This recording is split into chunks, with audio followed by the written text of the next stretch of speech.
He kept phrasing it like I owed him an apology. He came back and texted me. It's like, I forgive you. And I was like, forgive me for what? Forgive you for having the audacity to say the truth when Kody and Robyn have been denying it for years. We have a wild Sister Wives episode to talk about. Production is attempting to create intrigue despite giving us a season made solely out of confessionals. The way they have decided to balance out all the talking heads is with pure shock. I'm eating my placenta. I ate a chunk of it raw. Spending money to capture actual action on camera? Way too costly. Showing us a picture of MYKELTI'S placenta after she took a bite out of it? That only cost me my dinner. Let's rehash it all in this episode 5 breakdown. Which, by the way, starts like this. Imagine my surprise when a show that won't even spend money on being a show appears to have bought the rights to Rick Astley's Never Gonna Give You Up, a song that perfectly encapsulates how Kody feels about Robyn. Never gonna give you up, never gonna let you down. Of course it was a fake out, and we actually start the episode with iPhone footage of Kody in the car. We're headed to see Tony MYKELTI and the new Bambinos. I don't know why, I absolutely love the Spanish language, by the way. It absolutely irks me every time Kody says Bambinos. I think it's how smug he is. And also just knowing what's going on in the background. Like, oh yeah, sure, you're the smiling grandfather. They're your loving Bambinos. Until they actually grow up and have a thought of their own. And then you'll throw them away like they're meaningless. It's the having 13 kids and then seeming to throw them away, for me, that prevents me from buying into Kody the pappy, the doting Grandbino. When newborn babies come, they're so fun to hold and cuddle. Of course, everybody wants to see twins. This birth of the twins plotline is really inching towards ruining the show. I cannot believe how long we're staying on it. It's not that interesting watching Kody meet the Grandbinos. Like, who do I have to talk to in production to let them know this is not a 5-episode worthy plotline? It blows my mind that they won't spend a few $1,000s to film Christine and Janelle going shopping or doing something mundane. This is the Spirit Airlines of reality television. Nobody even leaves their house anymore. Are there even any actual humans producing this show, or is Puddle Monkey just an AI? We do get to see Avalon rejecting Kody out of this. Do you want to hug, Grandpa? Hey, Chicklet, can I have a hug? Yeah. Hi, do I get a hug? You want to go to Kody? No. No. In no way, shape, or form. She's like, who is this guy? Why does he have a crusty mop on his head? I don't know him. What am I gonna hug a stranger? Stranger danger. In confessional, Robyn tells us, oh, MYKELTI, the only OG kid who's still speaking to us, she's the truth seer. MYKELTI kind of sees that there are two sides to this. I just think she knows more of the truth. I think she sees more of the truth. I'm guessing the second MYKELTI is no longer Team Kody and Robyn, the truth seer label will disappear. Also, MYKELTI is the same person who in this episode is going to declare eating your placenta as a cure-all for postpartum depression. And what I'm saying is, I don't know that MYKELTI Padrone is the end-all be-all of accurate statements. MYKELTI's like, trust me, bro, I used to be a babysitter once when I was a teenager. I think a more realistic label for MYKELTI might be, she's the only OG kid who's predisposed to be more forgiving towards us because she's the only one who lived with me and my kids for a while. / she still hasn't figured out she was actually an unpaid child laborer. I got an idea. We should buy a big house in Flagstaff and they can move there and then we'll help them with the babies. More like Meri and Janelle should finance a new big house for us so we can continue expanding Robyn's Dickens Christmas Village collection. Robyn swoops in to gently let Kody know that literally nobody wants to live with you. No, you have to have your own life. No, wait, no. Nobody wants to live with you, bro. You suck. As I mentioned earlier, in lieu of an actual episode of television, we are given this placenta plotline. I'm postpartum. I don't have any depression. I'm doing great. I'm eating my placenta. I highly recommend every woman just eat your placenta. With nutritious, fully cooked, fully prepared, it's what's for dinner tonight. When the segment starts, I'm like, all right, whatever. Production was probably just like, MYKELTI, anything for us? Oh, placenta, yeah, let's really make the most out of the placenta. And it just goes on, and they take it further and further. It's very good for you. It was incredible. I think it really helped through my postpartum with Avalon. I actually ate my placenta raw, though. No, I straight up took a bite out of it. And then Tony's like, it looks like carne asada. What? But it looks like carne asada. I ate a chunk of it raw. And then they cut to a picture of the placenta with MYKELTI'S bite mark out of it. What is happening? How is this allowed? Like, there's no warning, it's no blur. Look at it. This is a symbol for what the show has become. It's just a bag of placenta with a bite taken out of it. And production's like, here, eat this. Instead of us actually making a show where things happen and people do stuff. Here, eat this bag of placenta. The only person giving this plot line the reaction it deserves is Meri. No. The whole placenta thing, no. I'm disgusted by it. It's really gross. No. Disgusting! In no way, shape, or form. This is why Meri is mother this season. These hoes ain't loyal.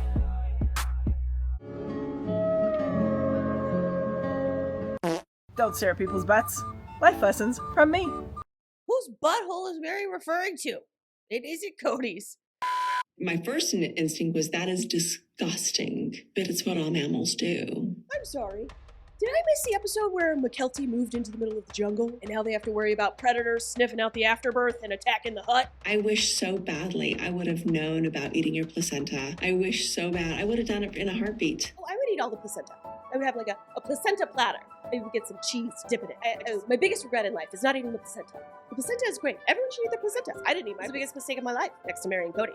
I can't believe I didn't eat the placenta. If I could do anything, if I could get a time machine, I would go back. I wouldn't stop the 2 world wars. I would go back and I would eat all the placenta. So I don't have to explain polygamy, which is great, because sometimes you explain polygamy and guys think you have loose morals. This can't be real. Okay, so sometimes when you're dating as an ex-polygamist, the guy thinks you're a total tralla, or a lady of the evening. So you gotta tell him, hey, I do not have loose morals, but I did pop out 20 children out of my.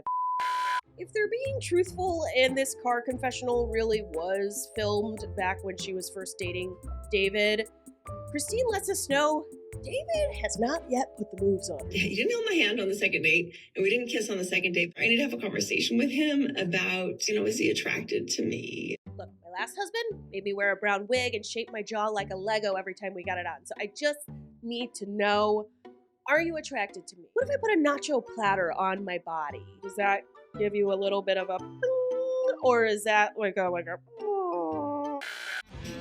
almost done. Do you want some breakfast? Let's get to the heart of this episode.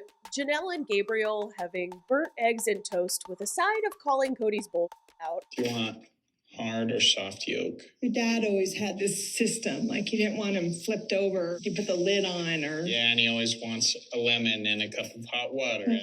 That guy. Gabe is the voice of the audience in this episode.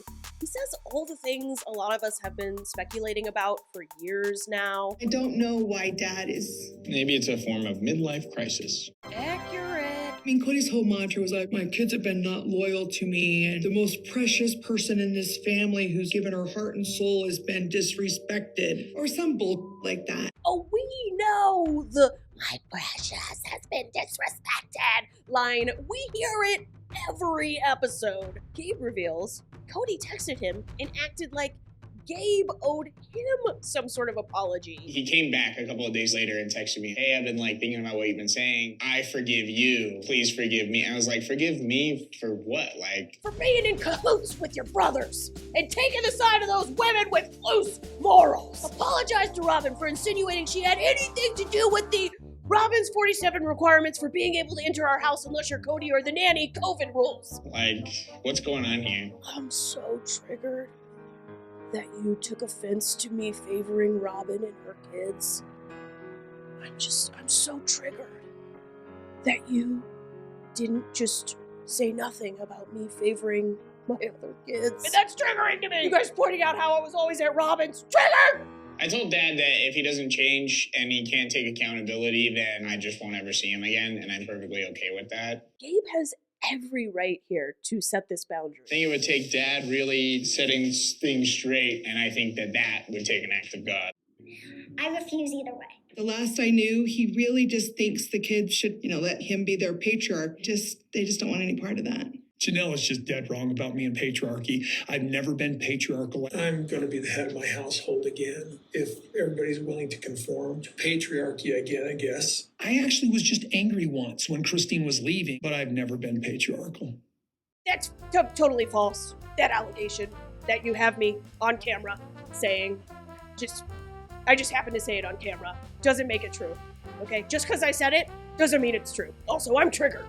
Gabriel lays down the facts. I think that he was doing right for the family members that he chose to be with, not for the family. Well, I think a lot of the kids feel like there was some definite favoritism. Bingo! When is Kody going to acknowledge the fact that he favored Robyn and her kids over the rest of the family? I mean, he's literally still doing it. He's doing it now. When I got COVID, I did become a little bit hostile from my experience. I mean, I saw the Grim Reaper. Ooh, I'm the Grim Reaper. I'm gonna make you hang out with Meri. He can say what he wants, but, if it's brown and it stinks, it's probably It is Gabe knows it. We all know it. Kody got sick of doing the polygamy thing. He was seen all over town breaking his own wear a mask rule. We have him on camera at a wedding breaking his wear a mask rule. This man didn't care about COVID. He started rejecting the big family picture well before COVID. They feel like COVID just presented an opportunity for their dad to do what he's been wanting to do for a long time, which was live and make a life with his favorite wife. Their dad had been expressing things to them just off the cuff about, he wished that he would have waited and just married Robyn. Cody's gonna deny this in confessional, but he's the one who's always getting busted lying on the show. I never once told any of my children that I wished I would have waited and just married Robyn. Let's all remind ourselves what he said on camera, which is that he never knew what real love was until he met Robyn. Christine basically forced him to marry her. And oh yeah, he always hated Meri and also never really wanted to marry her. So even if he never actually said the words, I wish I had waited to marry Robyn, it's clear that that's what he has been implying. Janelle tells us Kody only sees Savannah every couple of months, even though at this time of filming, they live in the same city as Kody. He does see Savannah. It's not frequently, but every couple months or, he'll call and they'll go out. Kody continuously asks, what is my kid's problem with me? This is the problem, Kody. You spend every day with Robyn and her kids and every 60 days with Savannah.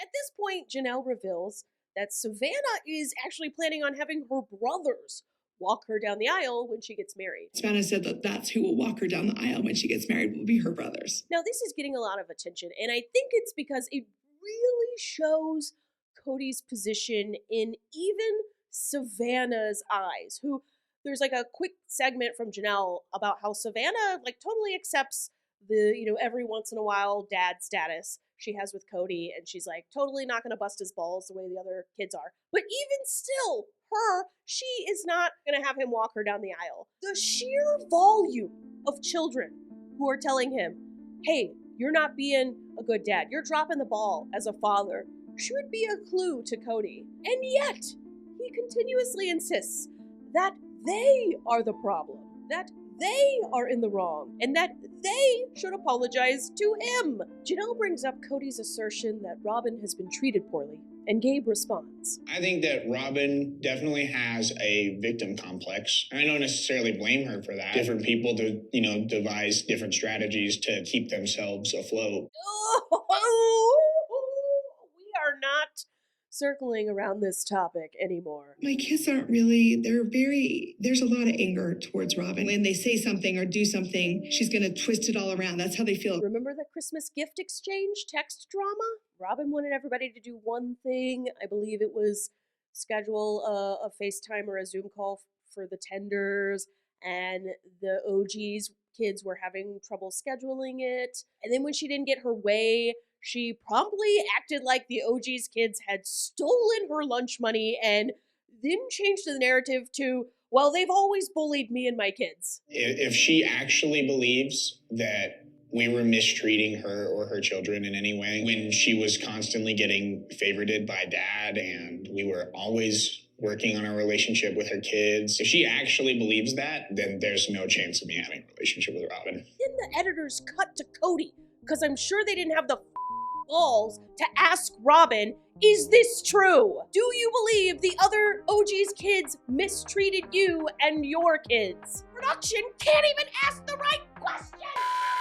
Instead, we have Kody doing his #1 job now, changing the subject while simultaneously blowing smoke up Robyn's butt. Robyn always strongly supported my relationships. I will say, in the dropping the ball of this question, Kody does mention how Janelle flat out rejected Robyn's friendship. Robyn herself, her last 2 conversations with Janelle was Robyn begging Janelle to have a relationship with her. No, I don't want your number. No, don't want none of your time. And no, I don't want no scrub. Finally, Gabe confirms what he thinks made Kody so mad. I think it's because he just couldn't handle the fact that I was calm and collected and said, hey, you're hurting this family, no one else. And he's like, you're not loyal just like your mother. And I was like, okay. Gabe called him out on prioritizing Robyn and her children. And to Kody, that was disloyalty. They go to Kody, and he's like, your conversation never happened. Totally made up. This conversation never happened. Those people whose relationships had the fortitude to survive, those relationships survived. Okay, he's just relabeled Robyn's kids the relationships that had the fortitude to survive. The episode shifts to focusing on Meri, who we learn is applying for a spiritual release from their old AUB church.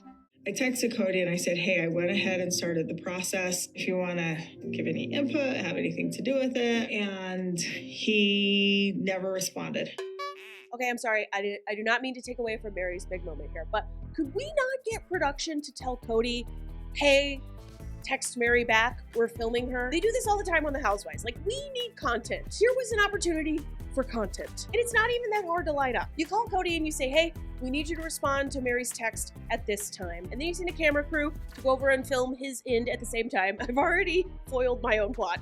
The idea that they have more than one camera crew. But then they could at least film one of them as they're interacting with the other cast member. Then you have the 2 people who are in conflict. What? Interacting. I got a phone call from the church leader who said, we've given Meri a release. They said a few other things that I don't want to necessarily disclose that sort of upset me. They cut to Meri and she's like, oh, it was on the grounds of abandonment. He doesn't like that. He doesn't like that word because he doesn't feel like he abandoned me. But we all know that's bullshit, right? He abandoned the out of me. He abandoned me before it became a thing in this family for Kody to abandon you. I am the OG of getting abandoned by Kody. And then Meri's like, we have spent 33 years together. Literally the majority of my life. I was 19 when we got married, right? wow, that's sad. Kody's been emotional about this. He shed tears about the fact that he and Meri are splitting. Oh, please. This is one of the biggest lies that's ever come out of Robyn's mouth. He literally ghosted her spiritual release text. The guy can't stand Meri. The only tears he shed were when he realized she wasn't going to be funding his next bigger house with you, Robyn. I believe Kody wept when he first noticed his hair was starting to run away from his scalp, but there is just no world where the same person who appears physically repulsed by Meri when she leans in to kiss him is bawling his eyes out over a spiritual release with a woman he quietly divorced inside his head 10 years ago. Even Kody calls bull on what his precious Robyn is saying. Oh, I'm absolutely relieved that it's done. I had moved on a long time ago. Let's just be honest here. I was afraid of what she would do if I ripped off that Band-Aid.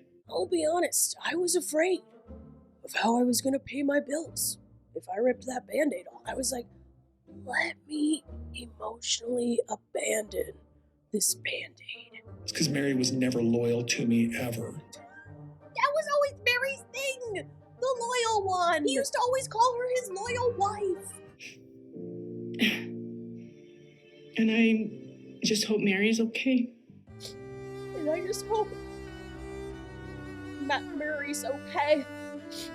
We'll never know how she's doing until I watch this episode back. What are you talking about, Robyn? You know you can call Meri to see if she's okay. You know the one you constantly say was your only ally in the family for 13 years? Yeah, she owns a telephone. If you haven't seen the episode yet, but did catch some of these blurry photos of Robyn on the floor of her bathroom and are wondering, how did we get there? I'll tell you how. Not smoothly. It's 1 a.m. on the 24th of December. It's 1 a.m. on the 24th of December. And this is the first Christmas since I married Kody that I won't have any other family around except for just me and kids and Kody.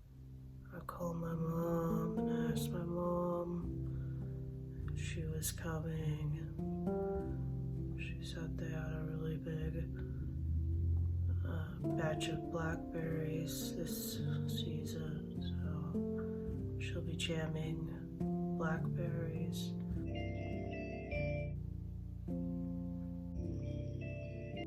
This isn't what I envisioned my life to be. Oh, come on. How many times is she gonna say this? We get it. You're the queen of nothing now. It hurts. The only thing you have control of is where Kody parts his 2 ramen noodles. I always wanted to live plural marriage. Everything that's going on is taking away all those choices for me. I always wanted to live plural marriage, and now I can never live plural marriage. Oh, they've taken away my ability to live polygamy. No, they haven't. Kody could go spiritually marry somebody else right now. You should start another jewelry company and call it My Victimhood's Closet. I'm struggling with my identity. Oh my goodness. What she really means is, I've been talking out of my ass for 13 years, talking about, oh, I'm an expert on polygamy. This is how you do polygamy. This is how you be the perfect sister wife. I know everything about polygamy. And them leaving utterly destroyed that narrative. Meri told Kody she wasn't going to do Christmas with us this year because of what's going on between her and Kody. Meri told us she wasn't going to do Christmas with us this year because of what's going on with her and Kody. I love my kids, and so I need to make sure they'll have a holiday that's special and sweet. I love my tenders.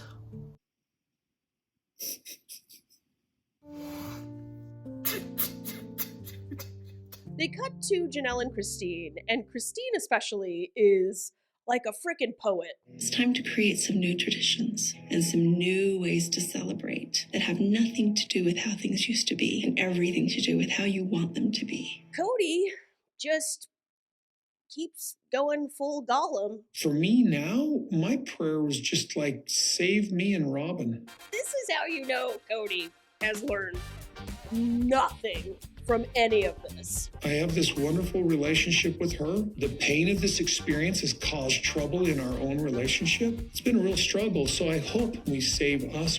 After all 3 of the breakups, Kody is still just like, well, the important thing is me and Robyn. Like, worst episode of the season for me. I loved Gabe calling Kody and Robyn out, but holy crap, did nothing happen. All right, make sure you are subscribed so that you get notified when my episode 6 recap comes out. We're in this together, and thank you for letting me vent to you, and I will see you in my next video.